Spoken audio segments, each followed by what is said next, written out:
Do you know many people are having trouble with clearing their new voicemail notifications? Don't worry. In this video, we'll show you how you do this. Let's start. Step 1. Check messages. Ensure you have listened to and deleted all voicemail messages. Step 2. Find hashtag key. Look at your Panasonic phone and find the hashtag key. Step 3. Press hashtag key. Press and hold the hashtag key for a few seconds. Step 4. Listen for beep. Wait for the handset to beep. This indicates the notification is cleared. Step 5. Verify notification. Confirm the new voicemail notification is no longer displayed.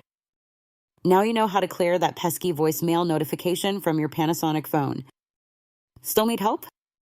Visit our website for the complete manual. There you will also find questions and answers from other Panasonic users. Did you find this video helpful? By subscribing, you help us continue to answer users' questions. So, subscribe to our channel. Thanks for watching and see you in the next video.